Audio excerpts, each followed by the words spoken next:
Don't think a lot of people have those conversations. So you are listening and tuned in to The Divide with Marcus C. Williams on WRFZ 106.3 Rochester Free Radio. Thank you guys for tuning in today. We are the #1 conservative talk show in all of New York State. Let's make it all of the nation. Tell your friends, tell your family, tell them to tune in every week, 2:30 to 4 p.m. right here on WRFZ 106.3 Rochester Free Radio, or on my YouTube channel, the Marcus C. Williams channel.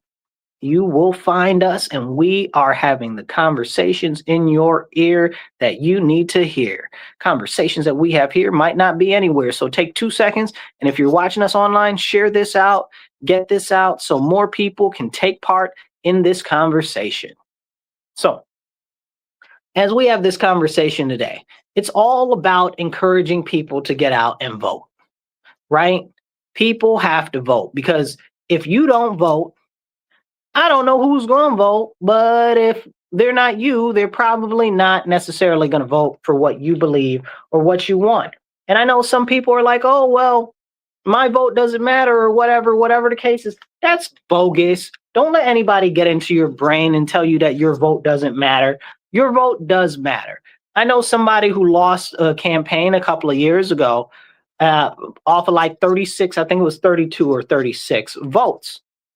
Like, and there are way more people in the district than that are like, oh, well, I don't vote because my vote doesn't matter. Well, 36 of y'all could have got together and voted for this dude. He would have won. As a matter of fact, he did lose. He did win election night, and then he ended up losing when they got 36 mail-in ballots, which apparently none of them were for him. I mean, statistically, what is that math? That math don't math right. You know what I'm saying? But these are the important conversations that we need to have when it comes down to being frank and how important voter participation is. So if we're going to talk about voter participation, hit like and share and get this message out there real quick. If we're going to talk about voter participation, how are we going to get more action taken in our communities, in our state, or in our nation if our registered voters are not out there and getting active? If it's up to me, it's up to you. We have to get active now more than ever. And it's not just about going out and voting. It's about when people get in office, we have to hold them accountable. You know, my favorite amendment in the Constitution is the First Amendment, because it gives us the right to redress our grievances with our government, you know, and that's part of the issue.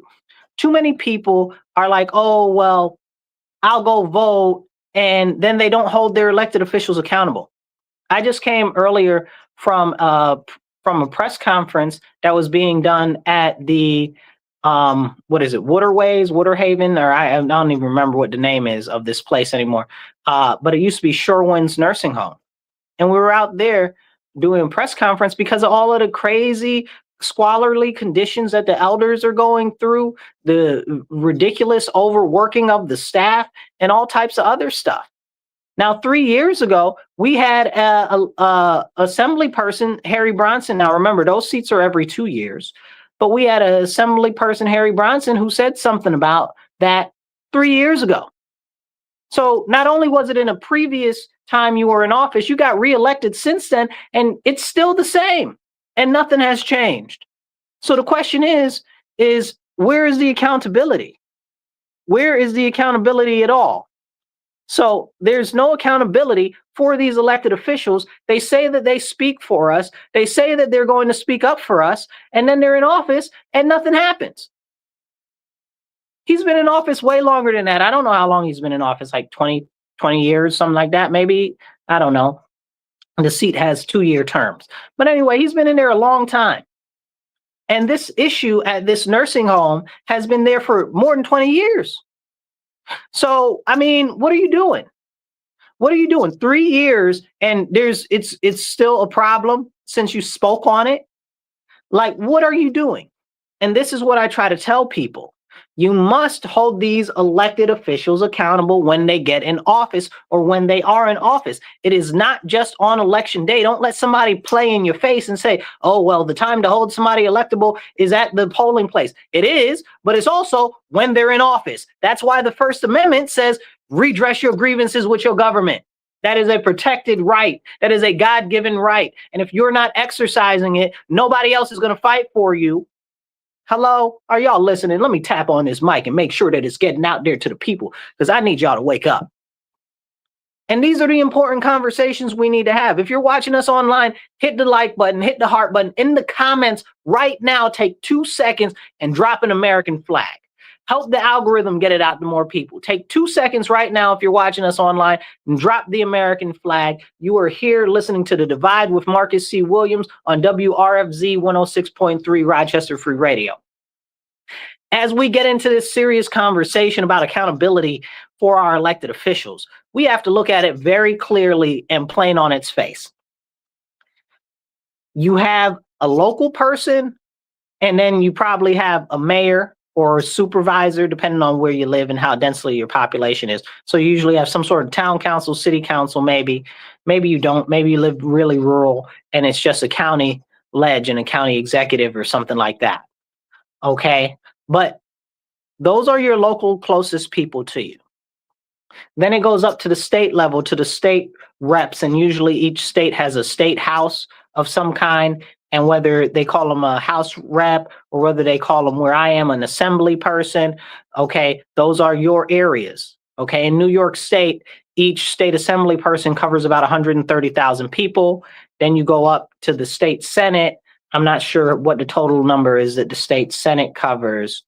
I don't remember whether it's like 500,000 people or 750,000, something like that.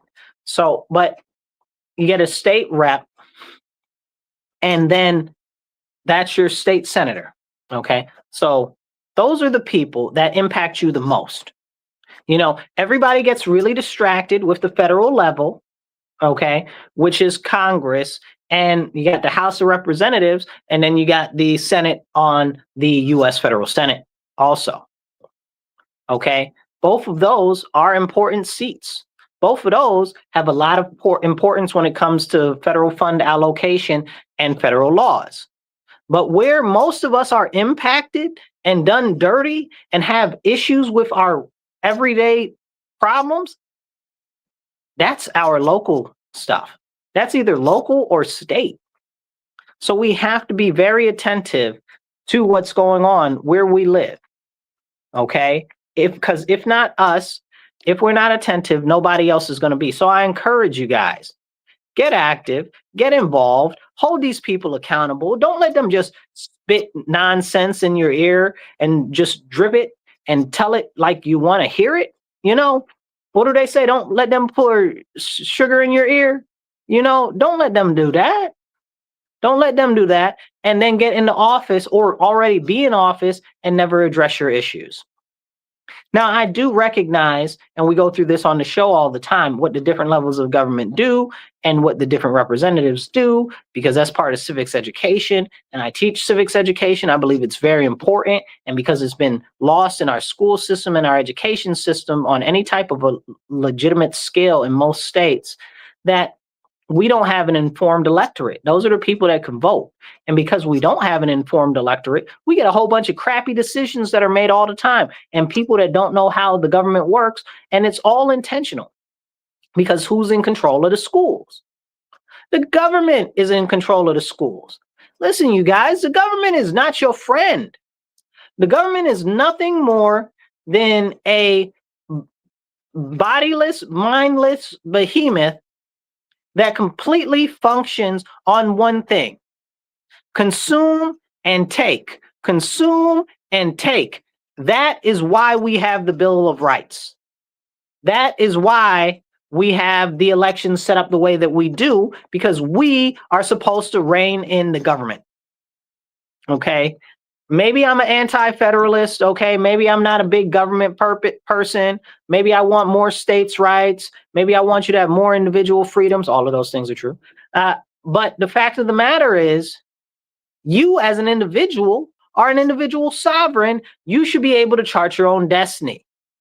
In America, we have like, I don't know what you call it. I do know. I do know. It's just slipping my mind, but it's like a collective type of sovereignty. Like we call it the will of the people, right? The collective governance. So that's what we call it, and we term it, because we as the people, that's why it says we the people, we the people are supposed to actually hold our government accountable. The government has no ability to hold itself accountable. I mean, let's be honest. Let's look at government. Let's look at all the different types of levels. In New York, where I live, the state assembly and the state senate are the only ones who can hold themselves accountable. Other than that, they can do what they want and get away with murder, almost literally, not even figuratively. I wish it was. Like they can do whatever they want, and the only people that can do anything about it is their own people. And they vote on their own raises. Make it make sense to me. They vote on their own raises. Listen, I'd only expect them to vote yes on a raise for themselves every time they see it. And what do? They vote yes every time that they see it.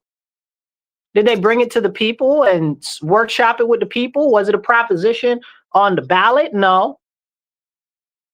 They unilaterally decided that. But they're supposed to represent you. Can somebody make it make sense? These are problems, So right now, they'll distract you at the federal level, right? But the federal level doesn't have a lot to do with your everyday life. And I really want to get into some stuff going on the federal level. So we're going to switch gears a little bit. But before we do, I want to remind you, get out and go vote. And if you're watching online, share this video. It doesn't cost you nothing to retweet. Drop a heart or an American flag emoji in the comments. Do it right now. Take 2 seconds. Drop a heart and an American flag emoji in the comments. Let the algorithm know that you're watching. Let it know to get it out to more people. So let's go on to the federal government right now. And this ridiculous shutdown, you guys. Oh man, this shutdown. So we've got this shutdown going on right now. And it's to do with the Democrats, right? The Democrats are the minority right now. So they're the ones holding it up. Okay, they're the ones holding it up. The continuing resolution that's on the table right now will extend the actual government, I guess you'd say, billing cycle. You know what I'm saying? Like they'll get money and it's an extension of the budget, which isn't even a budget because we don't have a complete budget. They've just been doing extension on extension on extension. And now we've gotten under a new president and they're still doing extensions because they never did a budget under Biden. I don't know if we had a full budget the whole time he was in office, maybe, but we've had so many continuing resolutions. I'm not even able to remember, like, did we? Drop a comment if if we did, like that's an interesting and good question. But the point is that we do these continuing resolutions a lot, far too much and far too often. And the problem with that is very simple. If we are the strongest nation in the world and we don't even have a fully functional budget, what are we doing? Right now, people are concerned about their SNAP benefits getting cut off. I understand. SNAP, you guys, if you don't know what SNAP is, it's where the food monies come from. So food stamps, it's part of the agriculture bill, but that's a larger conversation. But a lot of people's SNAP may be impacted because the government shutdown may continue. Now, Chuck Schumer and Hakeem Jeffries, Hakeem in the House of Representatives and Schumer in the Senate, who is actually my rep for my state, which is ridiculous. He's terrible. But the fact of the matter is that they're like, we're not doing anything on this budget until they allow illegal aliens to get healthcare. What are you talking about, bro?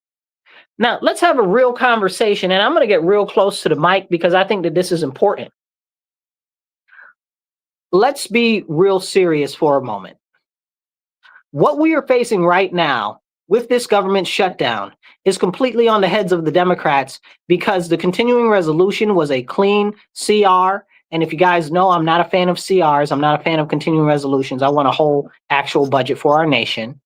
But the fact is that they decided that because they didn't like what happened with the big, beautiful bill and it cuts now funding for illegal aliens when it comes to Medicaid and stuff like that. Medicaid, I believe also Medicare as well. Now they're mad. Now they're mad. All of a sudden, now you're mad, okay? Because they're trying to use this as a get back, but really they're hurting the American citizens. They're hurting all of those government workers that they say that they care about so much. They're hurting all of the unions that they claim that they care so much about. So if you're in a union or you're a government worker, the Democrats are completely against you and they're showing you to your face. And they say that the shutdown will continue until their demands are met. Well, are their demands your demands? Do you want illegal aliens to get Medicaid or Medicare? And better yet, do you even care about that right now? Or would you want them to keep the government open so that you can continue to get your government paycheck, or that you can continue to work your job, or that our military can continue to get paid? You understand what I'm saying? Like, where is the level of priorities for that? Like, can we have that serious conversation? And that's something that we need to have a serious, real conversation about. Right now, in the federal government, we have the Democrats preventing a continuing resolution that doesn't have any pork barrel spending, that doesn't have anything crazy attached to it, any additional riders or anything.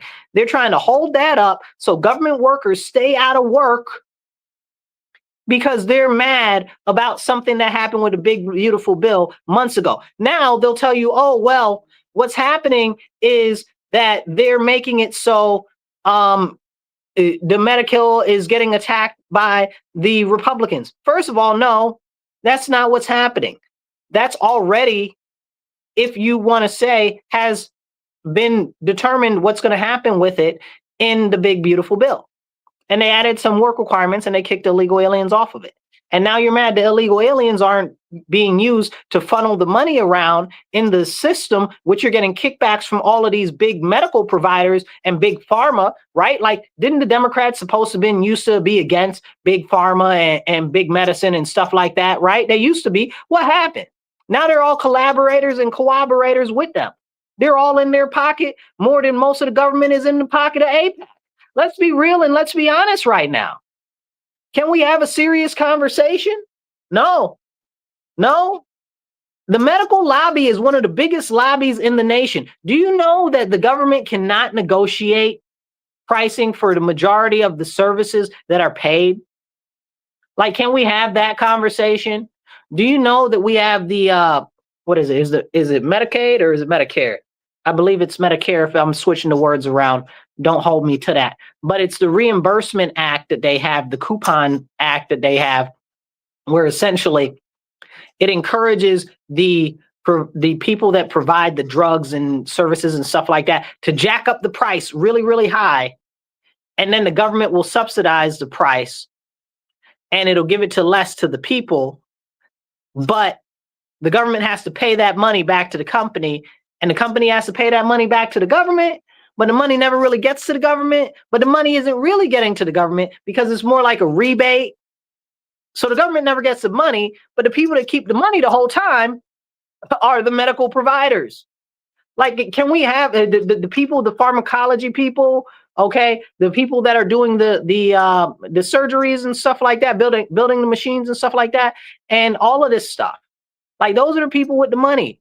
The hospitals, okay, like the care units, okay, might have some suffering from lack of people that are actually there, because remember, they fired all of the doctors and the nurses during COVID, and people are going to act like we just didn't have that happen. Like, that never happened. We don't know why things are so bad, because they fired everybody during COVID. Hello? Y'all forgot about that. The nurses and the doctors and other healthcare professionals didn't want to take those, them shots, okay? And then they just all got fired and terminated. I remember I was out there protesting, standing alongside of the doctors and nurses. Where were you? Did you speak up then? Well, this is part of the reason why we're in the situation we are now.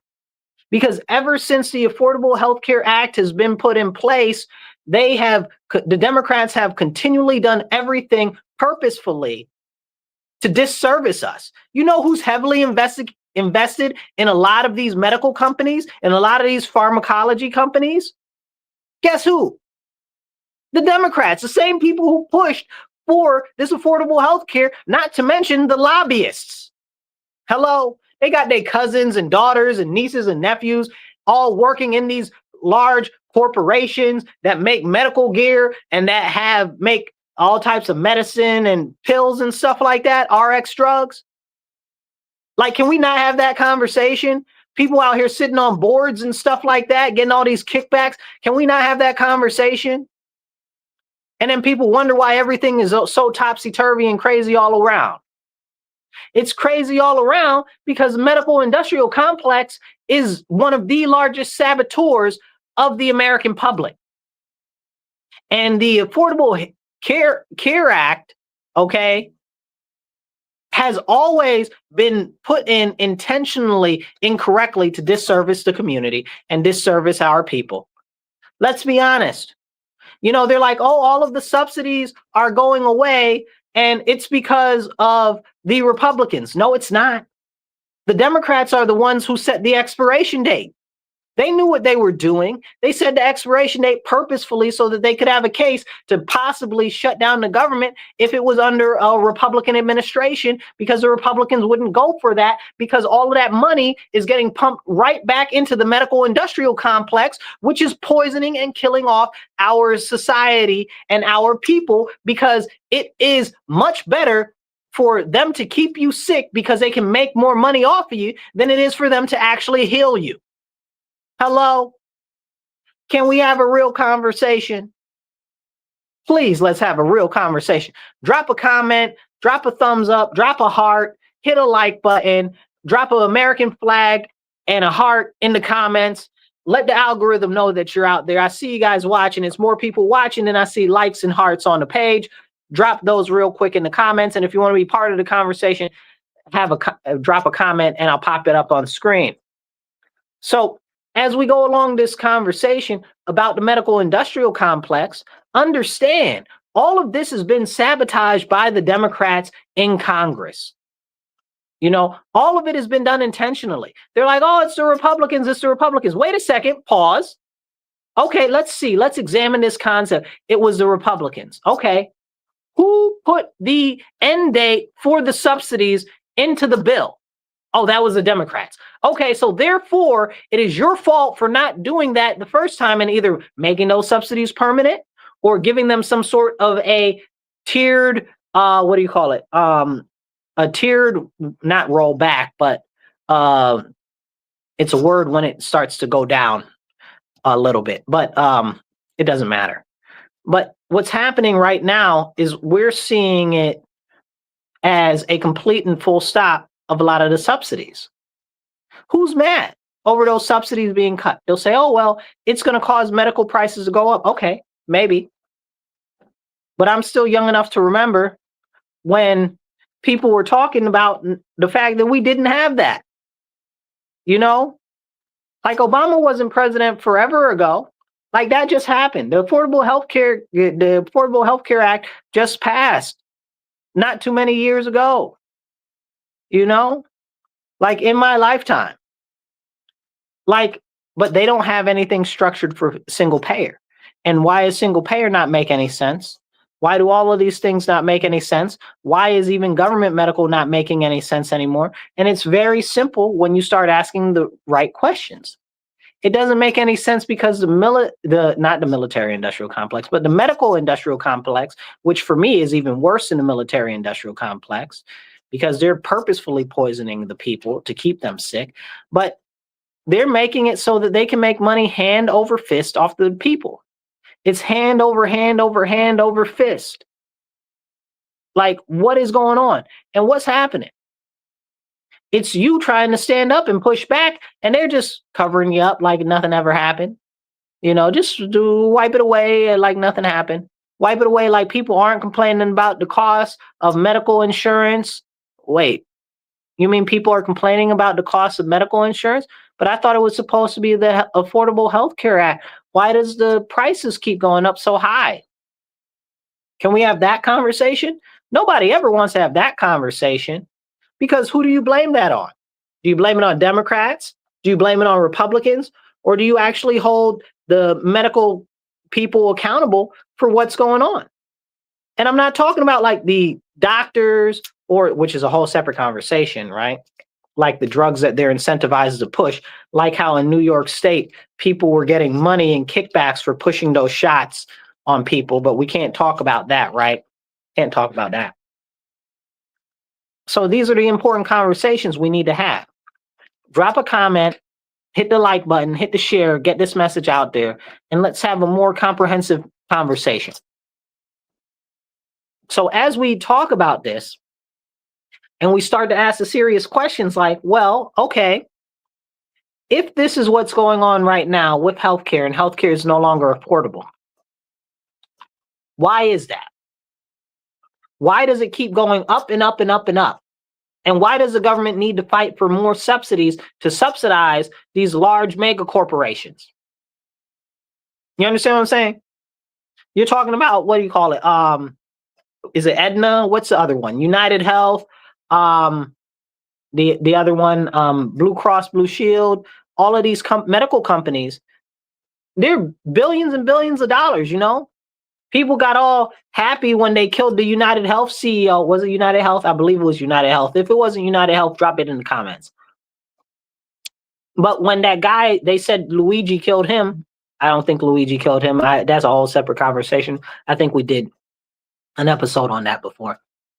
But when that guy was murdered, he was trying to actually disclose that there was stuff going on inside the corporation, which was being pushed by private equity like BlackRock, because they wanted them to deny more claims. Now, if anybody has any experience with insurance, you already know they denied tons of claims. But at the time, they were authorizing way more claims than what the, what do you call them? Industrialized investors actually wanted. Can we have that conversation? No, of course not. We can't have that conversation because it would be too much like right. When you start talking about the medical industrial complex and all of these kickbacks that keep coming out over and over and over again, whenever you hear a subsidy is happening, it's probably tied to some kickbacks. Okay, we're probably being fleeced. If you hear the government talk about a subsidy, just understand somehow they're probably skinning us. Just be assured of that. You know, a government subsidy is nothing more than robbing wealth from the individuals in our country through taxation. And taxation is theft. Full stop. That's a whole separate conversation. We talk about that frequently. But the fact of the matter is, if the Affordable Health Care Act was supposed to make healthcare affordable, but premiums keep going up and up and up, and claims keep getting denied, what exactly is it that the Affordable Health Care Act did? Except make things more expensive and get rid of single-payer healthcare and get rid of private insurance organizations that were helping out individuals. I mean, you look at it now and you hear Blue Cross Blue Shield and all of these other MVP and all of these other healthcare providers are pulling away from the Affordable Care Act, and they're like, well, we're not going to provide service in New York State, or we're only going to have one plan where, you know, if you bang your toe into the wall, as long as it's not broken, bleeding, or whatever, we'll cover it if you pay us $10,000. What even are we doing? What even are we doing? It was supposed to be affordable, and now nothing is affordable. You make it make sense to me. That's why we have to be very particular when we look at how these people name things, because it's almost always a lie. Almost every single time. And I want to point this out because this is very important. It's not just the medical that the Democrats are talking about right now. It's the SNAP benefits. Now, if you know anything about SNAP benefits and welfare, there are more white people on welfare than there are blacks. Okay? There are also more red states heavily dependent on welfare and welfare and food stamps than there are blue states. Okay? But you also look at the cost runs in blue states, and the cost runs are much, much higher. The majority of blue states have much higher food prices than they do in other red states. So can we have that conversation? Maybe we need to talk about policy when it comes to food policy, when it comes to agricultural policy. What you're doing here in New York, especially to our local farmers, especially the meat farmers, where they're making it so that they can only have so many cows and cattle and all of this nonsense. When they're making it so now you have to tag all of the animals and do all of this and that was actually I believe, federal legislation under Biden, not the state, but the state has their own thing similar to that. But you got all of these extra things that you have to do, and you can't even have as many animals as you could before. So now meat costs more. Who did that? The Democrats in New York State did that. The Democrats in New York State did that. They did it. They're the reason why your food is more expensive. People are like, oh, the tariffs. I eat beef. What do you mean? The tariffs. Why are the tariffs affecting my beef costs? When I go out a mile outside of town and I see the beef in the middle of the field, make me want to go run and jump and go eat it. You know what I'm saying? Like, are we being serious? We have beef cattle right here in New York State, in Monroe County, multiple farms. Why are my meat prices so expensive? Don't play in my face, you know what I'm saying? What do they say? Don't take a piss and tell me it's raining. Don't tell me my meat prices are high because of tariffs. Bogus. Okay? It's absolutely bogus. Why am I not getting the cows that are here in New York State, in Monroe County? If the cow lives up the street from my house, why am I not able to eat that cow? What's up with the meat packing industry in New York State? Can we have those conversations? No. The meat packing industry, the agricultural industry have been savaged by the Democrats in New York State Assembly and the New York State Senate. Governor Cathy and Governor Cuomo went right along with them, and they continue to go along with them. And it's the people that suffer the most. And people are like, oh, the cost of food is going up. The cost of food is going up. Yeah, because these people behind your back that tell you that they're looking out for you, these Democrats are doing everything that they can to make it more difficult for farmers and herders and ranchers to actually produce food. Boom, bang, bing. You know? Then you got the next question. If I go to the store and I go to buy apples, we're New York State. We're one of the most apple producing states in the world. Okay. And when I say state, I mean both as a country and as a state, like in the United States, a territory type of situation, like a province type of situation. Okay. I mean, both ways. There are countries that don't produce as many apples as we do in New York State. Can we be real for a second? But I go to Wegmans even, and on the bottle of my my apple juice, it says Baileys. Where the heck is a Baileys? Okay, Baileys like the alcoholic beverage from Ireland? No, Baileys like Central America. Why are my apples coming from Central America when I can go a mile outside of my town and it's a whole apple orchard? What is going on? And again, this has to do a lot with farming subsidies and them trying to jerry-rig the pricing. Do you know that every month there are farmers that have to actually release thousands and thousands of gallons of milk, just let it go into the ground? Yeah, they have to do that in order to artificially keep the prices where they are. Otherwise, the prices will go too low. At least that's what the government tells you. Why can't I have that milk? You know what I'm saying? I'd go over to the farm like, yo, listen, I know you about to pour this all down the drain. Let me just put a bottle over here. You know what I'm saying? I don't drink milk like that, but, you know, I'm surprised organized crime hasn't gotten into that racket. Knock on wood. Because if they're going to dump out all of the stuff anyway, I mean, shoot, somebody could sell it. You know, I mean, I guess the practicality would be the logistics of selling it on a black market. That would be interesting. But these are the conversations we need to have. Why is a lot of the stuff that we produce here not what is in the stores in our area? Again, a lot of it has to go with government subsidies on the federal level. We get the largest beef producer in the world is JBS, which is a Brazilian company, which I believe is now owned by the Chinese largely, maybe even wholly. You know, the biggest pork producer in the United States is owned by China. What are we really doing? What are we really doing? And that's separate from JBS.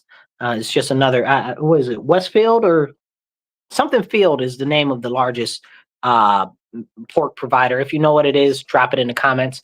But yeah, so it's owned by China too. All of our food is owned by foreigners. Like foreign countries don't even live here, foreigners. What are we doing, you guys? We have to focus local. And here's something for you guys with my city council campaign. A lot of people have been talking about they want guaranteed basic income. Where's the money going to come from for that?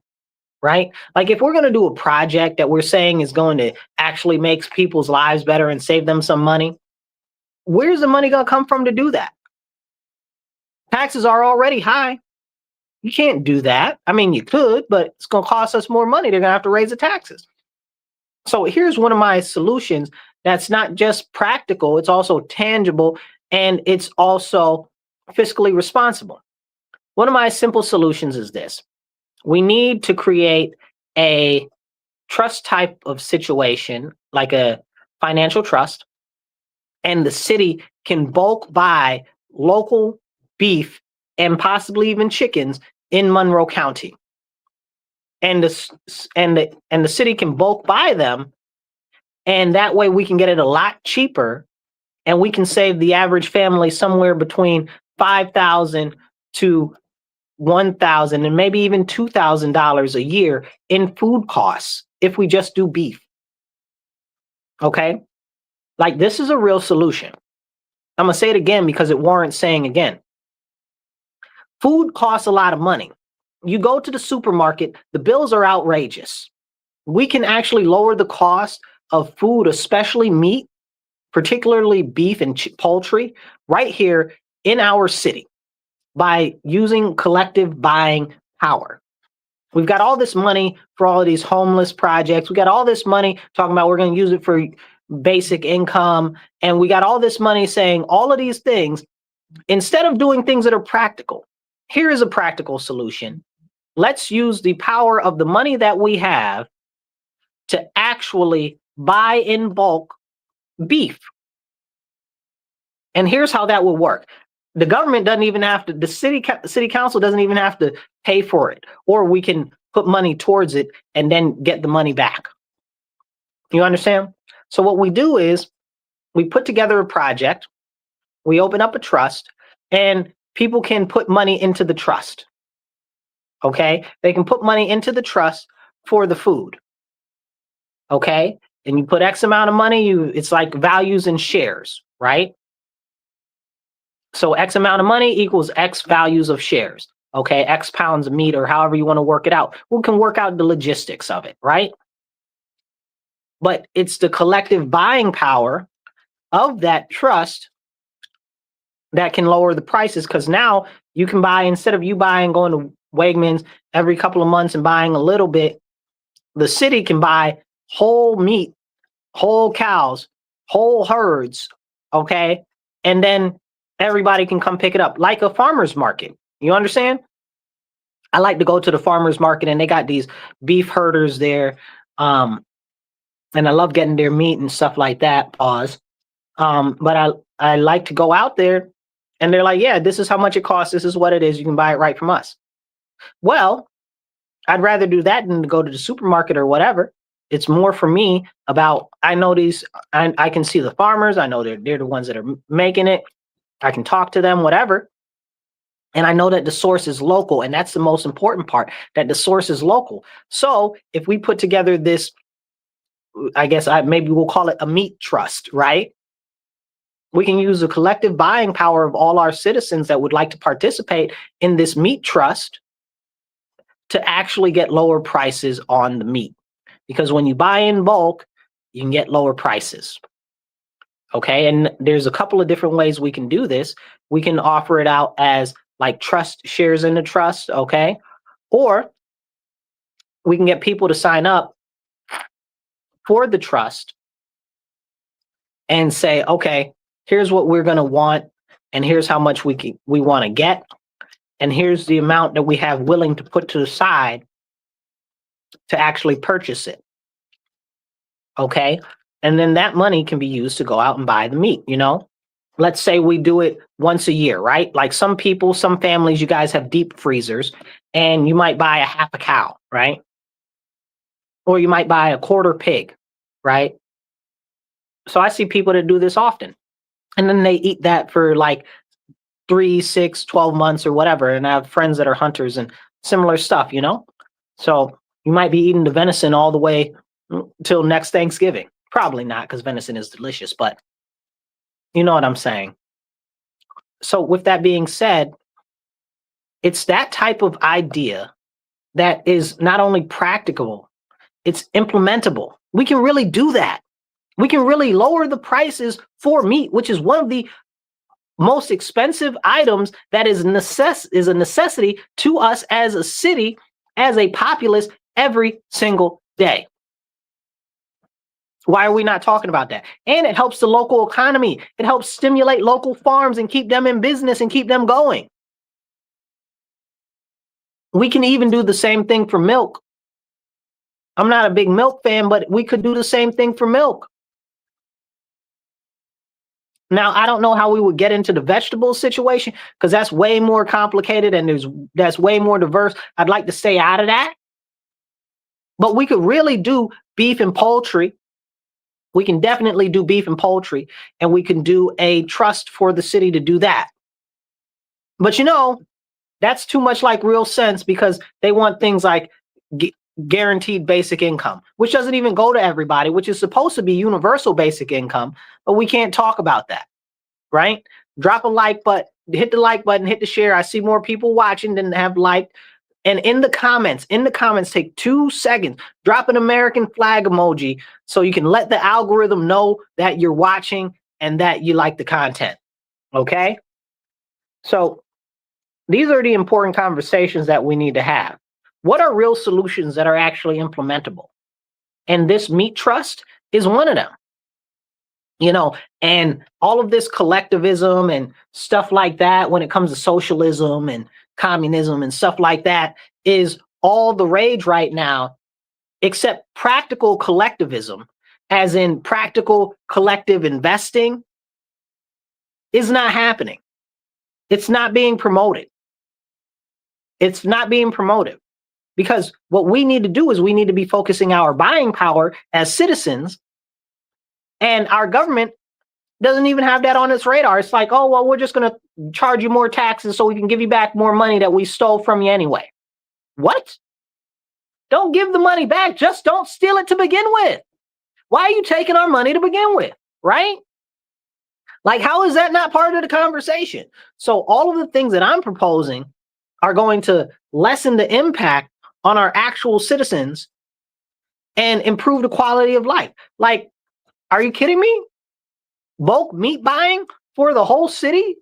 You don't know how many. First of all, if you guys are from the hood, you might know that one guy when you were little that used to come out and used to sell all the meat. God knows where he got the meat from, but usually would go out to a farm somewhere not too far and then bring the meat back into the city and then sell the meat.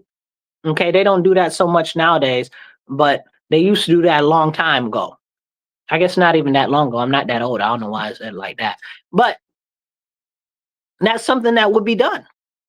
Okay? Or hunters that sell their meat, which you're not supposed to do that in New York State, blah, blah, blah, blah, blah. But this is serious. Serious solutions. We have serious situations, so we need serious solutions. I'm posing real, serious, tangible, fiscally responsible solutions. And that is one of them. Because everybody is struggling with food prices right now. And the government is doing nothing, but they want to sit here and they want to get out there and they want to complain about, oh, the SNAP is being canceled. It's because of the Democrats. The Democrats are the reason why SNAP is being held up, because they're keeping the government shut down because they care more about illegal aliens than they care about you as a citizen. Then I looked at some of the numbers of the amount of illegal aliens that are getting SNAP benefits. And according to some of the numbers, those numbers are rivaling actual citizens. Make it make sense to me. You understand? But can we have that real conversation? No, because they don't want you to have that real conversation. Because whenever we start having real conversations, they want to shut it down. Whenever we come up with real solutions, they want to shut it down. And I'm completely anti-communist and completely anti-socialist, but I do believe in collective buying power. You know, like they've got unions, they call it collective bargaining power. If we could focus our citizens and say, here we are, let's all buy a whole bunch of cows and have them slaughtered and processed, we can have a lot more affordable beef in our city because we have the farms that are right here in our county. Are you serious? Like a lot of these smaller farms too, they're struggling. So if we can support local business, let me tell you this is important. This is why I'm about a hyper local focus. People are like, oh, the federal government, and you should, what are your thoughts on this and that and the third? Local, that's my thoughts. Is it affecting me here locally? Okay, where are my biggest impacts locally? If it's not the city or the state, it probably doesn't involve me too much. Okay, although I do believe that the federal government should be shrunk until an inch of its existence. I believe that the federal government should be slashed like 85%. It does way too much, doesn't give us enough, and spends way more of our tax money than it should. And that money should be able to stay in your pockets because you can spend your money better than the government can. That also includes the state government as well. I think that they do way too much, and it's not a think, it's an absolutely no. I know that the state government does way too much, especially with your tax money, okay? Because they don't care about you. You don't matter to them, but you matter to me. And that's why we are here. That's why we are having those real conversations. Drop a comment, drop a like, hit the retweet or hit the share. Get this message out there.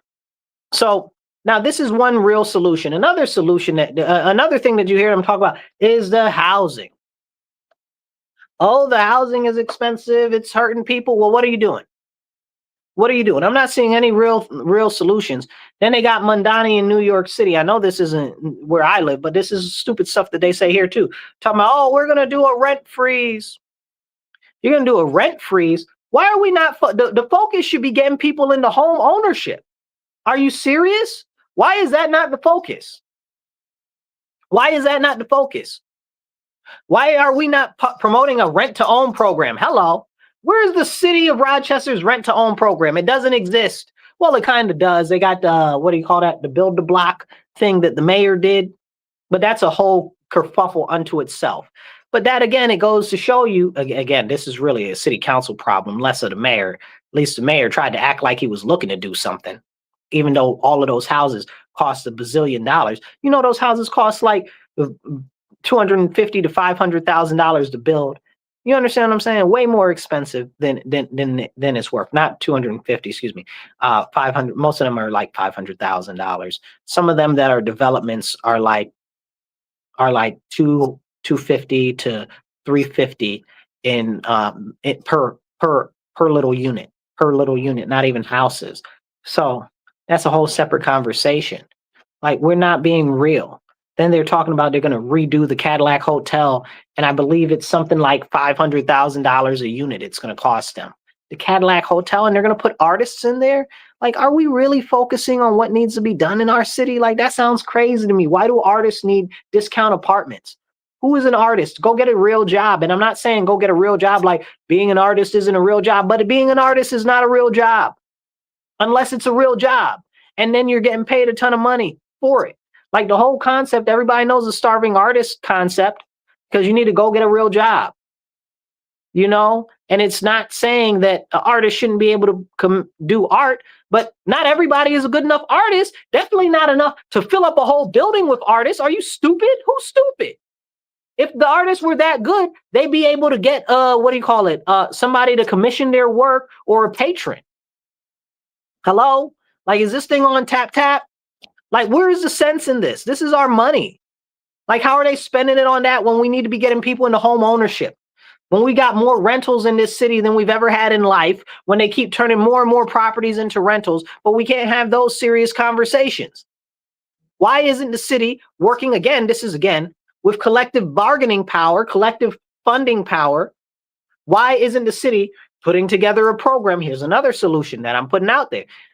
Why isn't the city putting together, and let me rephrase that, the city should be putting together a rent-to-own program.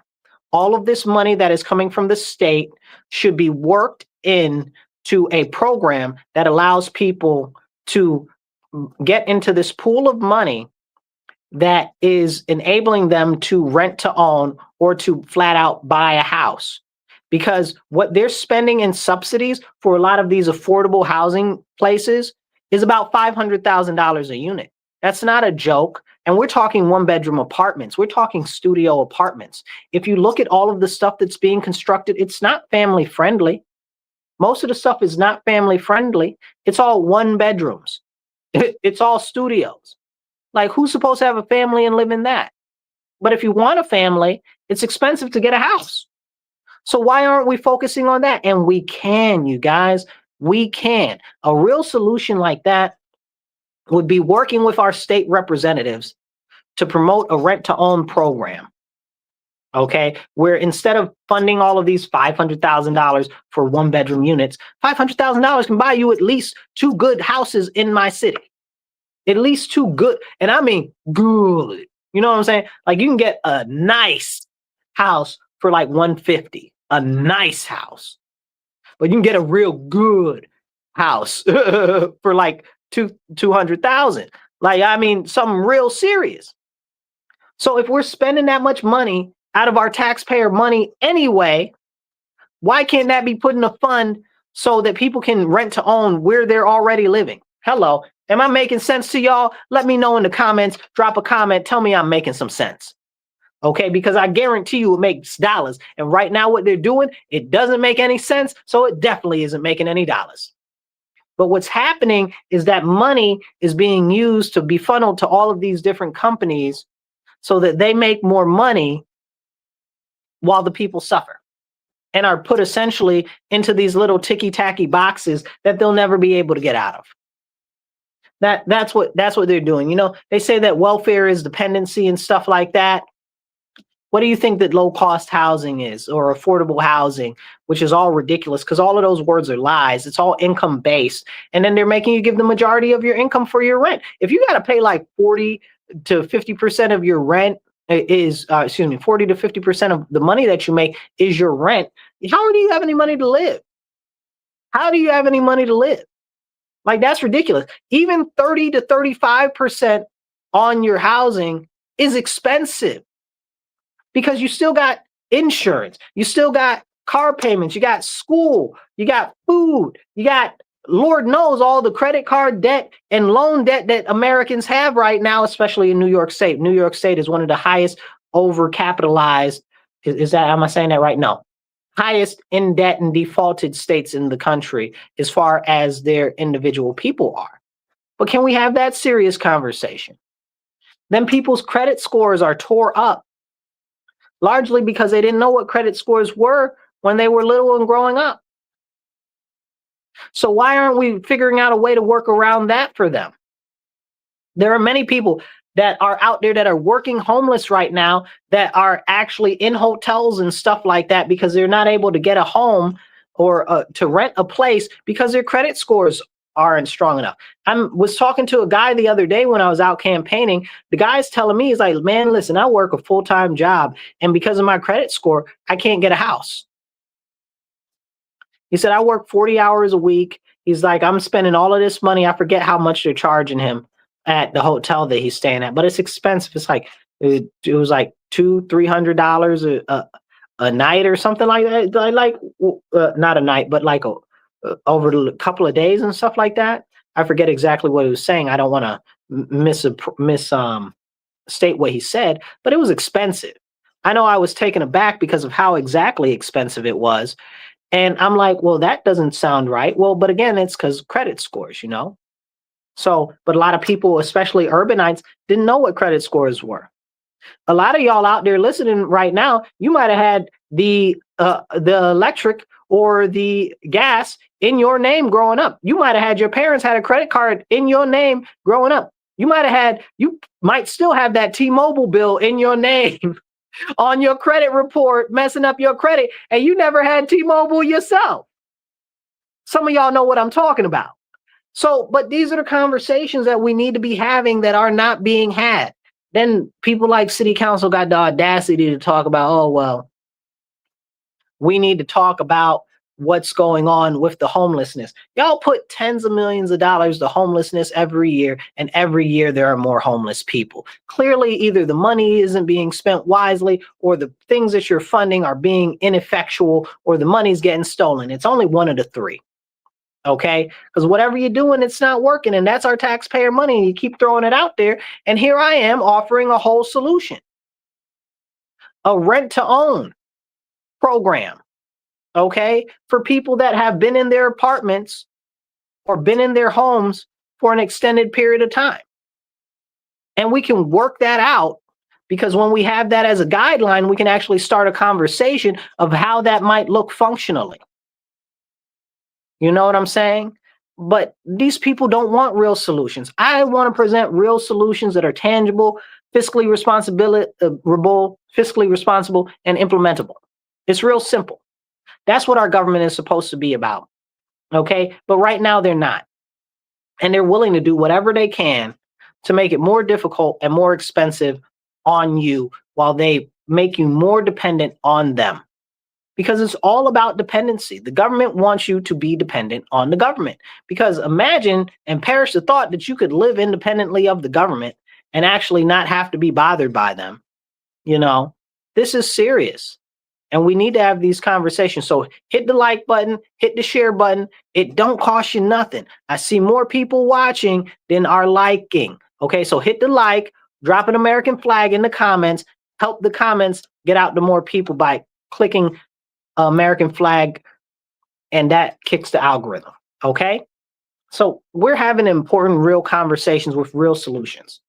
That's what I'm about. I'm about real practical solutions. I also believe, again, going back to the food issue and the meat trust, okay, which I think is the most fantastic idea, we can also promote victory gardens here in the city. If you don't know what a victory garden is, essentially it was a program during World War II where they promoted people to grow their own food at home, because it was very difficult at that time, because so many people were out of the labor force and were over there dying and getting killed up in the war, you know, and fighting the war. So families would grow food at their own home. So if you put the promoting growing food at your own home and local victory gardens, okay, and you do the meat trust, we're really starting to cook with food, real food. You know, we really are saving some real money. You know, we put some money towards those type of programs, and we do education, a gardening education class. You know, they spend a lot of money on these ridiculous. They just gave like $1 million to these gardening people, which is absolutely obscene. Somebody needs a behind whooping. Where's my belt? Let me take my belt off, because that was crazy. You know, and they just operate like community gardens. We don't need no $1 million for no community gardens. Ain't all them community gardens in the world when everybody volunteers for a community garden. Don't play in my face. Okay, that was a money grab, stealing taxpayer money. But if we did like gardening training programs and promoted that type of stuff here, and we could actually work on using some of that money to, well, you know, help buy fertilizer, buy chicken wire and other things that people might need to do those type of things that might be interested in doing it, we can start having people have lower grocery bills. You know, we can start having people really being able to become more self-reliant. But that might be too much like right. I also have another policy proposition I'll leave you guys with as we get ready to close, and that's 2 chickens for every household. I believe we should have a training course where everybody can raise 2 chickens, gets 2 chickens after they go through the training course of how to raise chickens, and then everybody gets eggs. You understand what I'm saying? Everybody gets eggs. And this is everybody that wants it. You know, you got to go through the training course to actually get the chickens. Okay. And if they decide, people say, well, what if they decide to eat the chickens? If they decide to eat the chickens, that's their own prerogative. Okay. We gave you the chickens. You ate the chickens. That's on you. Now you ain't got no eggs, right? Like they say, why would you kill the goose that lays the golden eggs, right? Like that's a whole nother story. But if the point is to get the eggs and you want to kill the chicken to eat the chicken, that's your prerogative. But if we don't start making people more self-sufficient and more able to rely on their own self than to have to be reliant on government, we're not doing justice. We're not doing justice at all. And with all the money that keeps flowing out there, we really probably could put together a project here on the city level for them to do stuff like small enclosed gardens, like greenhouses or stuff like that in different people's yards. Like you want to subsidize something like that, and then just set up a program for it. You got a program for everything else. But again, this is a real solution, something that would have real results. That's what I got for you guys today. Remember to hit the like and share button and get this message out there. And if you're listening to us on the radio, thank you for tuning in to The Divide with Marcus C. Williams on WRFZ 106.3 Rochester Free Radio. Remember, stand up, speak up, and don't shut up. Take action. Y'all be blessed and be well.